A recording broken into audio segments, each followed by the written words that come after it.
Hey everybody, welcome to Sid's Little Corner of the Internet. We've got another Transformers review coming your way. This time around, we're going to be taking a look at the Transformers Rise of the Beasts Studio Series number 97 Maximal Airazor. So as we always do, let's go ahead and take a look at that box first. And right up top, you've got that Rise of the Beast logo. There's your big gaping hole. There's some sweet, sweet artwork. And down here, Studio Series Airazor number 97, Transformers up the side. Some more really nice artwork right there on the side. Over here you got big screen inspired, the Peruvian Jungle Discovery, and Airazor leads the Autobots to the Maximal Lair, converts to 23 steps, backdrop included, and the sad baby. And baby's sad actually because the baby's afraid of heights. So I don't know if you knew that or not, but yeah. Over here you've got a close-up of Airazor's face in her alt mode, and she's a deluxe class. Up top, you get that. Down low, you have that information if you care to read it. All right, so now that we've got that box out of the way, let's go ahead and take a look at everything that came inside there. Behold, laid out here before you is everything that came inside that box, and we'll start right over here with your little sheet of warnings. And then you have your instruction booklet. And you have two accessories that came with Airazor. They are her wrist rockets, and they're right here. Now, these are exactly the same thing, so we're just going to focus on one of them and bring it in so you can get a good look at it. So not a lot going on here, but it's painted in that nice gold color, painted or molded, sorry, in that nice gold color. So not a lot going on there, but they plug right into those big old holes on her forearms, and then she can pew pew pow pow all day long. The only other thing that comes with Airazor is this display base that you can see right there with a backdrop of the Peruvian jungle. As I've said in previous reviews, I appreciate that they include these. I don't have the room, so this is going to go back into the box. The box is going to go into storage, and then I'm just going to have her hanging out on my shelf with all the other bots. So that's it for everything that came inside the box. Let's go ahead and get that out of the way, and then we'll focus on the details for Airazor herself. Here she is, the bot we've all been waiting to see. This is Maximal Airazor. So let's go ahead and bring her in and look at her details. And we'll start right up here at that head. And what a fine looking noggin that is. A lot of sculpt work in there, beady little eyes, kind of an angry face, good green in those eyes. Good sculpt work and detail there for sure. Coming on down to the chest. Everything's looking pretty good. You got the big old hawk head. I like these little insets right here with the different color. And coming down to that crotch. Nice sculpt work there as well. And then you've got these silvers right here on the upper thighs. And that feather pattern looks pretty good. You do have a few minor hollow areas on the inside of the leg. So something to be aware of there. And then coming on down, looking at those legs with those silver kneecaps and then that gold. They just offset each other nicely. And the silver works really well with these rivets for the joints right there. So that turned out looking pretty darn good. Big silver feet. A lot of detail going on there. There's the underside of the feet. And then coming up here to the arms. So there's the tops of the arms. You got that feather pattern. Forearms looking good. You've got those 5mm ports right there. You got the big old fists. And then up underneath, you can see the ball joint. You can see a little bit of hollow right there. And then coming around, just giving you that side view. I think she compacts up pretty nicely. Now this is the same mold as that Kingdom Airazor mold, so no surprises here as far as the engineering, the transformation, overall size, that kind of stuff. It was a good mold then, it's a good mold now, no doubt about it. So, and then there she is from the back. So you can see how that feather pattern looks, and she looks pretty good from back there as well. And then bringing her in for some details, you can see some detail there. These little intakes right here look pretty cool. I do like those. Feather pattern. And coming around, you've got those hollow areas in the backs of the legs right there where they fold up. And then you just got these nice little feather offsets here. And then, of course, you have the bird claws when she's in her alt mode there. So let's go ahead and jump into the articulation, starting with her head. So you get a little bit of up, you get a little bit of down, a little bit side to side, and then you can turn her head all the way around if you struggle. All right, and then coming over here to the shoulders, they are on those ball joints, so you can bring them out that far, go all the way around, just be aware of the wings.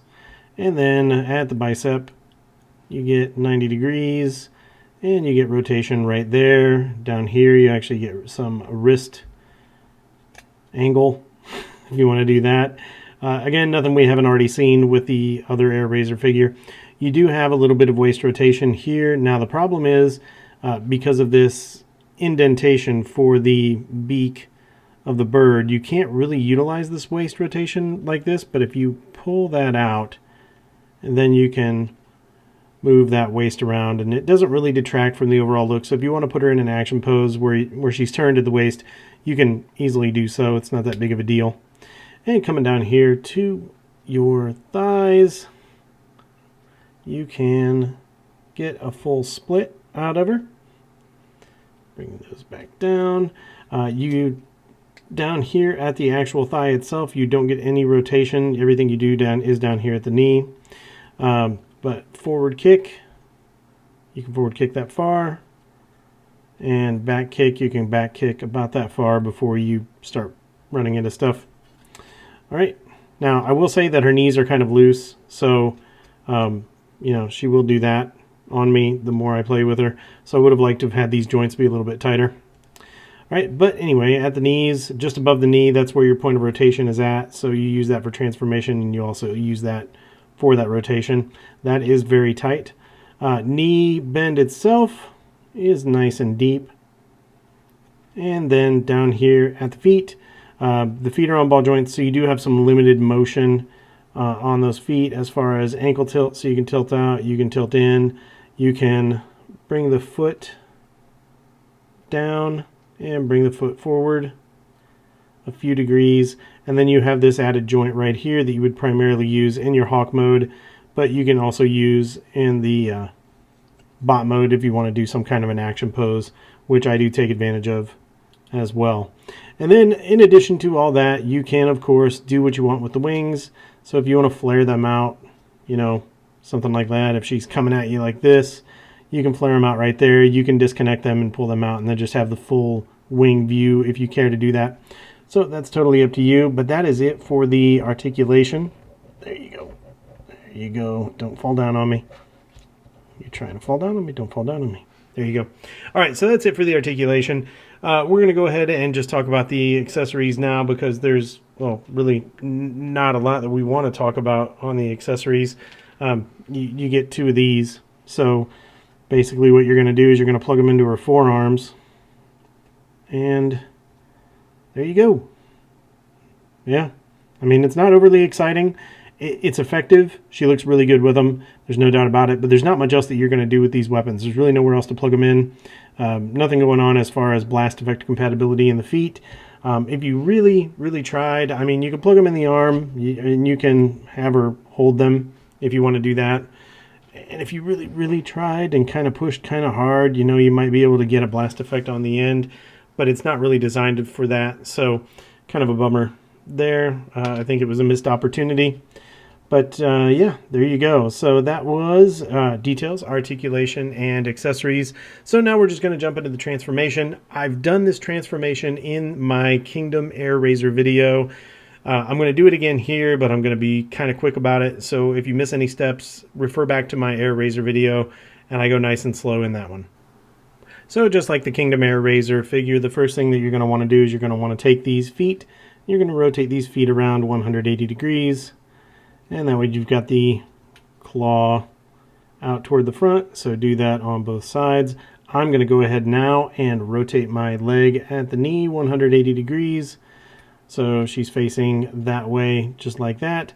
And then I'm going to pull on that hawk beak or that hawk head right there, and then I'm going to come back here and I'm just going to go ahead and split those wings out now and just flatten all those out just so they're essentially done. And then I'm going to reach back here, I'm going to pull on this, I'm going to pull on the tail, and then we've got that double hinge assembly in there. I'm going to go ahead and grab that double hinge assembly and pull everything out and up. And then I'm going to take that head and I'm going to spin her around. I'm going to tuck that head away just like that. Bring this up and you've got some tabs and slots And I think you know what to do here. As long as you get that double hinge assembly where it's supposed to be. There we go. And tab that hawk head in, just like that. And tab the hawk tail in if it's not already tabbed in. Give that a bit of a shove. And then you're going to come down here to the arms. You're going to rotate the arms in. You're going to rotate those hands, just like that. And then you're going to give them a push into the body. Assuming you've lined them up properly. There you go. Turn, turn, push. And then you're going to bring this waist. Well, I need to disconnect the tail just to give myself clearance because I got to rotate my waist around 180 degrees. And then I'll bring that tail back down. And now I can bring those hawk feet up.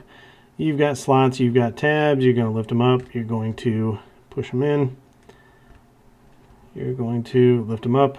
You're going to push them in, get them in the right spot. Come on, baby. There they go. And then you're going to bring those down, and then right here you're going to bring those down.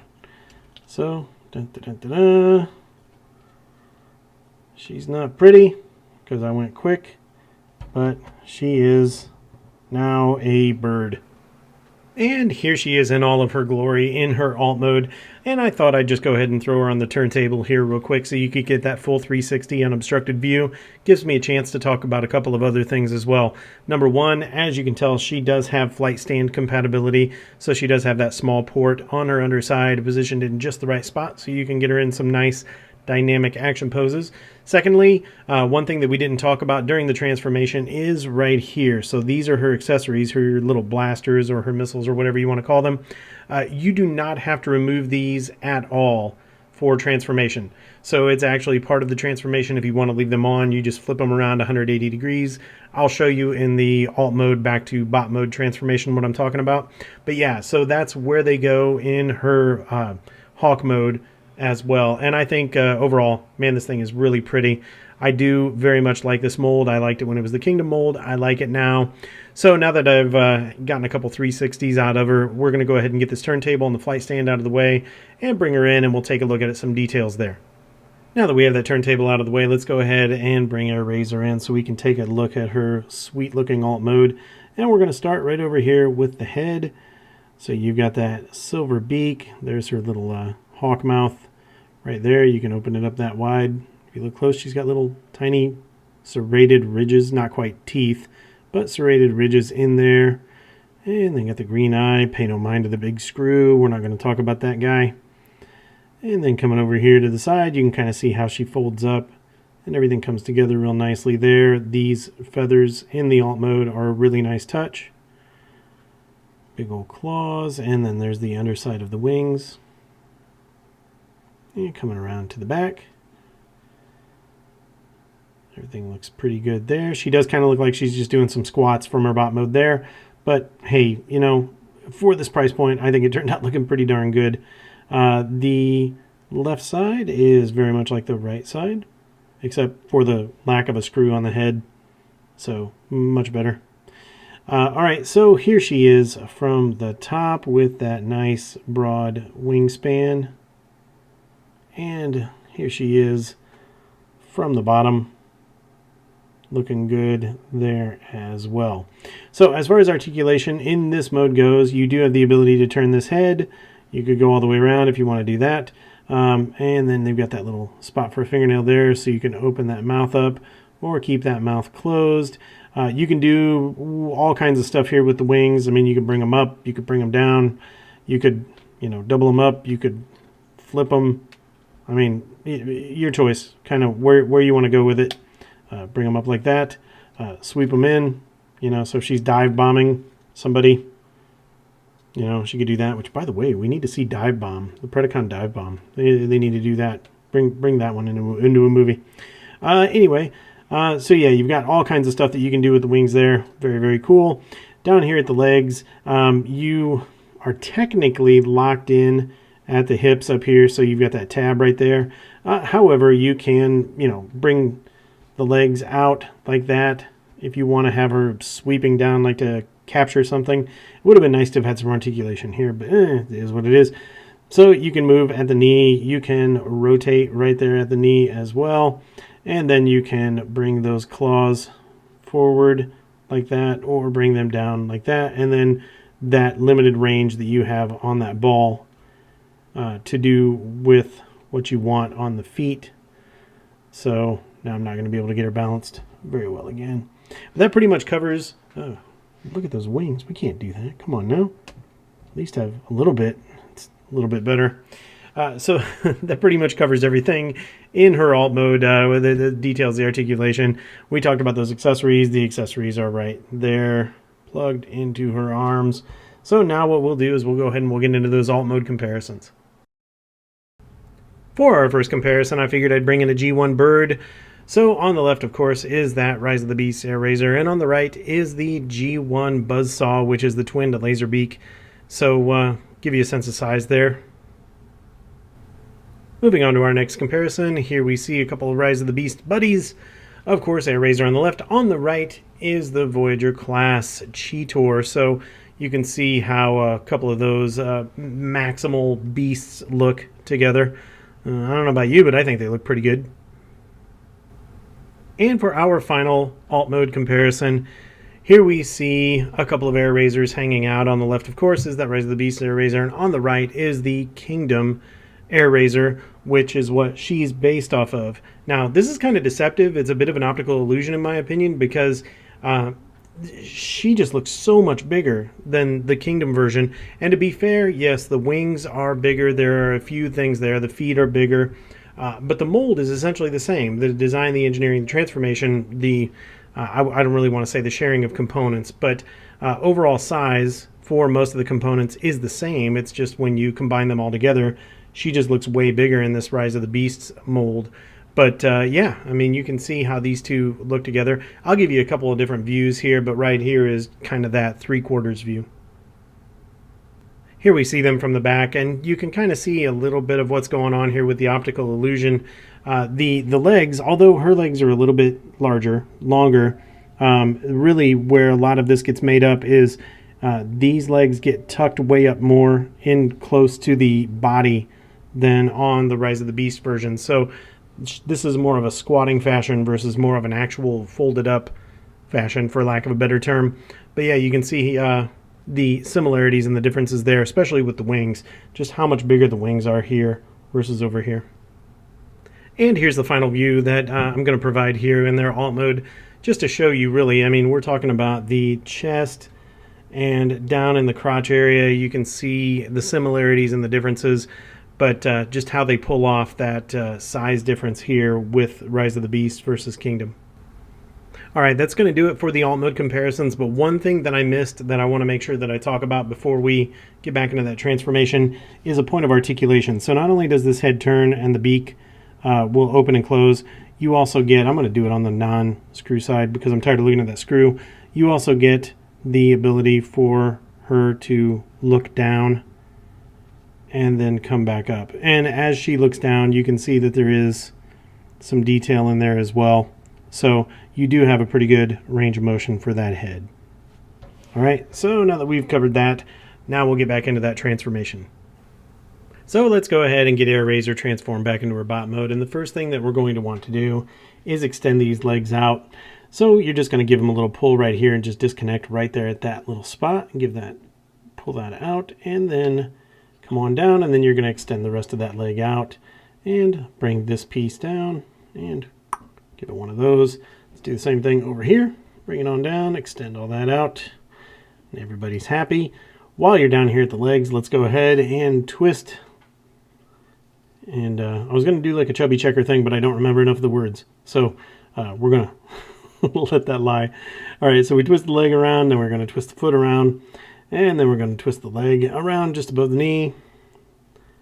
And then we're going to twist the foot around, and then we're going to lift this tail up, and then we're going to rotate that waist. So everything should look like the front of the bot, which it does. That makes me happy. All right, now we're going to take these arms. As I talked about a little bit earlier, you do not have to take the rockets off. You can just leave them on the forearms for transformation here. So Just going to pull those arms out as such, straighten out those hands, and then you've got something that looks like that.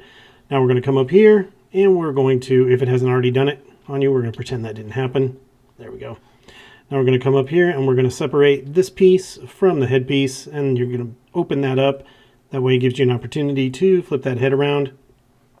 So make sure you've got yourself enough room, and give that a little bit of a spin.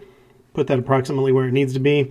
That gives you a better view of this double hinge right here. So now you're going to take that double hinge, and you can see from this view that you've got a gap here. You're going to need to close that gap. So you're going to bring that body down on that double hinge. I find that sometimes I just need to get my finger in there and push down on that hinge just to get it started in the right direction, and then push it the rest of the way. And there we go. The struggle is real, everybody. The struggle is real. And then once you've got it here, now you can just go ahead and you've got a little slot right there underneath your beak. And you're going to connect it to that tab that's right there. And bring that down. Give that a push. And then you're going to line all this up right here. You've got tabs right down here. And then you've got the slots right down there. And give that a push, line it up. Goodness gracious. The joints on this figure are very tight. There we go. And then once you have all that like that, now you're going to fold the wings back. You're going to take the wings. You've got tabs right here going to slots right there. And you're going to bring those down and then fold that wing in and give that a push until those fit in the right spot. And come back over here to this side and do the same thing. So bend that down, and give that a push. There we go. And then do the same thing over here. Give that one a good push. There we go. And those click in. That is something that's a little bit different than the Kingdom Airazor. Those click in really nicely now. And then once you're here, now it's just a matter of straightening out these arms. So you straighten out that arm the way you want. Spin that rocket around. And do the same thing over here. Spin the rocket around. Straighten the arm out. And have her stand up with her slightly weak knees. And there you have Airazor back in her robot mode. For our first robot mode comparison, here we see Airazor next to the G1 Terrorsaur. This is the 2021 re-release of this figure, but it's the same figure that came out 20-some years ago. Now we'll get into some Rise of the Beast figure comparisons. So the first one up is the Voyager class Cheetor. Our next comparison is the Voyager class Terrorcon Battle Trap. And to round out our Rise of the Beast comparison section, this is the Leader class Terrorcon Scourge. And for our final, and what I consider to be the most relevant comparison, here we see that Rise of the Beast Airazor next to the War for Cybertron Kingdom Airazor. And although these two share the same design, same engineering, kind of, sort of, some of the same parts, the transformation's the same, you can really see where they've just made her bigger. I mean, longer legs, that kind of stuff, just to give her a more considerable size advantage. So she's a pretty good-sized deluxe figure. And that's going to do it for the bot mode comparisons. So let's get out of here before she hurts somebody. It's a really intimidating stance right there. So there we have the Transformers Rise of the Beasts Deluxe Class Airazor. And I gotta say, I really like this figure. Now, she's not perfect, but she's pretty darn close. And for the price point, this is one of the better figures out there, at least with this current release, no doubt about it. This was a good mold when it was used for Kingdom. It's a good mold now. It's not showing its age. It does a really good job here, but let's just jump into it and talk about the aesthetics, the overall looks of the figure. I love the way this figure looks. Either mode, doesn't matter. I don't even know how I'm going to display her yet. I don't know if I'm going to have her in robot mode. I don't know if I'm going to have her in her Hawk mode. She looks great in both of them. Absolutely wonderful shelf presence either way. Even in the Hawk mode, that's a big wingspan. It's an intimidating looking figure. Not a whole lot that I can really complain about here. Nitpicking a little bit, you do have a few minor hollow areas. You know, you can see them here in the legs and then up here underneath the arms. and then right in the backs of those legs as well. But it's not huge. It's nothing that detracts. Plus, that hollow area right there on the leg is actually used for transformation. So that's fine. I'm not going to deduct anything for those hollow areas. But she's just got a wonderful shelf presence. Paint is beautiful. The sculpt work is beautiful. I'm actually, for the price point, going to give her a rare 10 out of 10 on the overall looks. Now, moving on to the articulation. The articulation is also very well done. There are a few minor areas that I think there could have been a little bit of improvement. The head is kind of limited in that up and down and side-to-side quizzical look. So I would have liked to have had a little bit more range of motion there. The rotation, I would have rather have had rotation at the hips than just above the knees. That, you know, it's just typical. It helps with posing, and just a little bit more range of motion in those feet on that ball right there would have been nice, just to overall help with the posing. But you're not going to have any issues putting her in a dynamic pose. You do have waist rotation if you want to disconnect the beak, or if the bird head, if you will, and use that. I don't think you're going to miss it. I don't think you're going to need to do that, but that's up to you.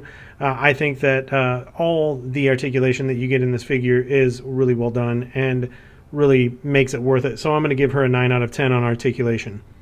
Moving on to the accessories, I'm going to ding her a little bit here for two reasons. Number one, these accessories, they just fall kind of flat. You know, we've seen these before. That's the big thing for me is, yeah, they've looked a little bit different, but we saw them with the Kingdom Airazor. We saw them with the Kingdom Skywarp, which was that remold of Airazor, and now we're seeing it with this Airazor. I get it. They're her weapon, but I wish they could have done something different. They're just basic, is the best way I can put it. Additionally, they have no blast effect compatibility, so they look really cool on her arms, but you're not going to make any blast effects work effectively on those. So it's kind of a bummer on that. I'm going to give her a 7 out of 10 on the accessories, and I'm feeling a little generous right there. Moving on to quality, I'm going to ding her here on this as well. Those knees are just way too loose. They are not detrimentally loose. However, they are a main joint in the figure. They're a weight supporting joint, and you can't help at any given point when you're handling her, whether it be transformation or whatever, you're going to use those knees and you're going to knock her out of position because they're loose. Hopefully it's just my copy. Hopefully it's not systemic, but that really, really bothers me on this copy. It makes it kind of annoying for posing, and frankly, we shouldn't have loose joints on these figures. That's just a QC issue that I have a hard time forgiving. Everything else is good. Paint looks wonderful. Sculpt work is great. She came with everything that she was supposed to. She transforms the way she's supposed to. Everything tabs in solidly, so no major issues there. But I'm going to ding her kind of hard for those knees. I'm going to give her a 7 out of 10. Taking us to our last bullet, which is overall value. To put it bluntly, I think the value's here. This is, as I stated earlier, it was a good mold for Kingdom. It's a good mold now, and I think she's going to be a great addition. I picked this figure up. It was a pre-order. I've actually had this figure for quite a while. I'm just so far behind on my reviews. This was a pre-order from Big Bad Toy Store. I paid $25 US for it, which is the MSRP for deluxe class figures nowadays, and I think she's worth it. I think the value is there. I didn't have any issue with it. I would always love to be able to pick things up for less than the MSRP, but I don't think it's unreasonable to pay $25 for this figure.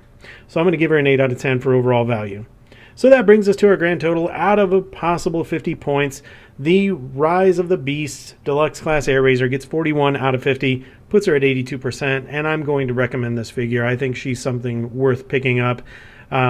Even for the casual Transformers collector, she is just a lot of fun.